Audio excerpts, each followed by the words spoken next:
राम राम राम राम राम राम राम राम राम नारायण नारायण। संबंध। अब 7वें श्लोक में भगवान कर्मयोगी के लक्षणों का वर्णन करते हैं। योगयुक्तो विशुद्धात्मा विजितात्मा जितेन्द्रियः सर्वभूतात्मा भूतात्मा कुर्वन्नपि न लिप्यते। जिसकी इंद्रियां अपने वश में है, जिसका अंतःकरण निर्मल है, जिसका शरीर अपने वश में है और संपूर्ण प्राणियों की आत्मा ही जिसकी आत्मा है, ऐसा कर्मयोगी कर्म करते हुए भी लिप्त नहीं होता। व्याख्या। जितेन्द्रियः, इंद्रियां वश में होने का तात्पर्य है इंद्रियों का राग द्वेष से रहित होना। राग द्वेष से रहित होने पर इंद्रियों में मन को विचलित करने की शक्ति नहीं रहती। साधक उनको अपने मन के अनुकूल चाहे जहां लगा सकता है। मनुस्मृति में ऐसा आया है, श्रुत्वा स्पृष्ट्वा च दृष्ट्वा च भुक्त्वा घ्रात्वा च यो नरः न हृष्यति ग्लायति वा सविज्ञेयो जितेन्द्रियः। जो पुरुष सुनकर, छूकर, देखकर, खाकर और सूंघकर न तो प्रसन्न होता है और न खिन्न होता है, उसे ही जितेंद्रिय जानना चाहिए। कर्मयोग के साधक के लिए इंद्रियों का वश में होना आवश्यक है। इसीलिए भगवान कर्मयोग के प्रकरण में इंद्रियों को वश में करने की बात विशेष रूप से कहते हैं। जैसे यस्त्वेन्द्रियाणि मनसा नियम्य तस्मात् त्वमिन्द्रियाण्यादौ नियम्य। कर्मयोगी का कर्मों के साथ अधिक संबंध रहता है, इसलिए इंद्रियां वश में न होने से उसके विचलित होने की संभावना रहती है। कर्मयोग के साधन में दूसरों के हित के लिए सेवा रूप से कर्तव्य कर्म करना आवश्यक है, जिसके लिए इंद्रियों का वश में होना बहुत जरूरी है। इंद्रियां वश में हुए बिना कर्मयोग का साधन होना कठिन है। विशुद्धात्मा, अंतःकरण की मलिनता में हेतु है सांसारिक पदार्थों का महत्व।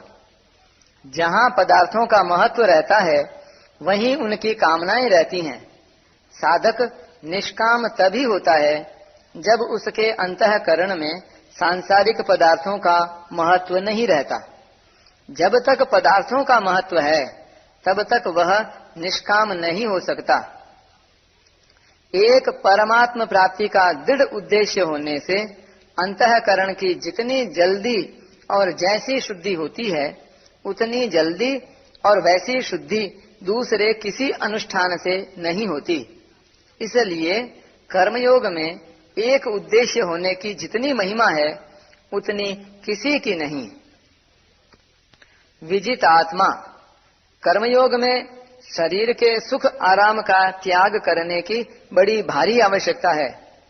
अगर शरीर से आलस्य प्रमाद होगा तो कर्मयोग का अनुष्ठान नहीं हो पाएगा।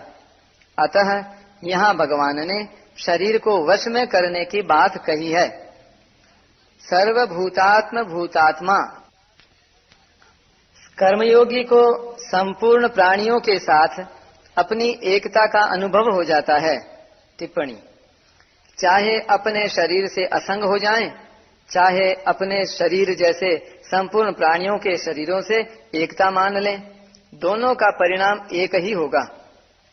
ज्ञान योगी अपने शरीर से असंग होता है और कर्मयोगी सब शरीरों के साथ अपने शरीर की एकता मानता है।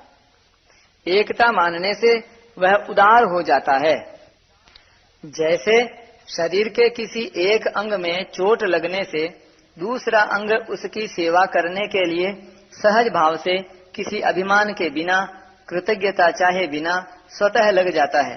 ऐसे ही कर्मयोगी के द्वारा दूसरों को सुख पहुंचाने की चेष्टा सहज भाव से किसी अभिमान या कामना के बिना, कृतज्ञता चाहे बिना स्वतः होती है।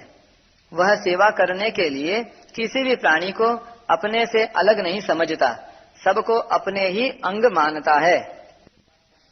जैसे अपने शरीर में भिन्न भिन्न अवयवों से भिन्न भिन्न व्यवहार होने पर भी सब अवयवों के साथ अपनापन समान एक ही रहता है, ऐसे ही कर्मयोगी के द्वारा मर्यादा के अनुसार संसार में यथा योग्य भिन्न भिन्न व्यवहार होने पर भी सबके साथ अपनापन समान रहता है।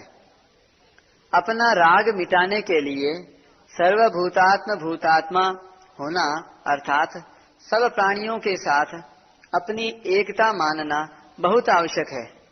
कर्मयोगी का स्वभाव है उदारता।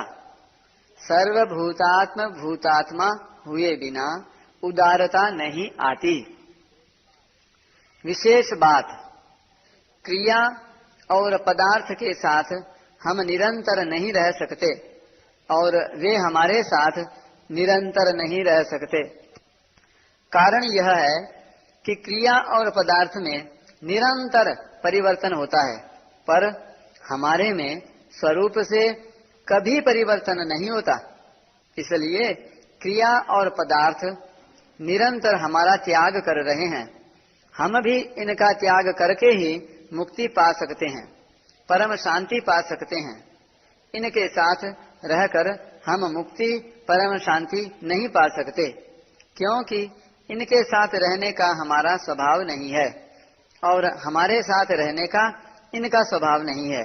इसलिए क्रिया और पदार्थ को दूसरों की सेवा में लगाना है। दूसरों की सेवा में लगाना हमारी महत्ता नहीं है, प्रत्युत वास्तविकता है। जो वास्तविकता होती है वह सहज होती है, अर्थात उसमें परिश्रम और अभिमान नहीं होता। अवास्तविकता में ही परिश्रम और अभिमान होता है। क्रिया और पदार्थ दूसरों की सेवा में तभी लग सकते हैं जब हमारे में उदारता आ जाए। यहाँ ध्यान देने की बात है कि उदारता हमारा स्वरूप है। इस पर एक टिप्पणी। उदारता गुण भी है और अपना स्वरूप भी। हमारे पास जो पदार्थ हैं वे दूसरों की सेवा में लग जाएं, इस भाव से उन्हें दूसरों की सेवा में लगाया जाए, यह उदारता गुण है। हमारे पास जो पदार्थ हैं वे हमारे हैं ही नहीं, ऐसा समझकर उन्हें दूसरों की सेवा में लगाया जाए, यह उदारता हमारा स्वरूप है, क्योंकि इसमें पदार्थों से संबंध विच्छेद हो जाता है।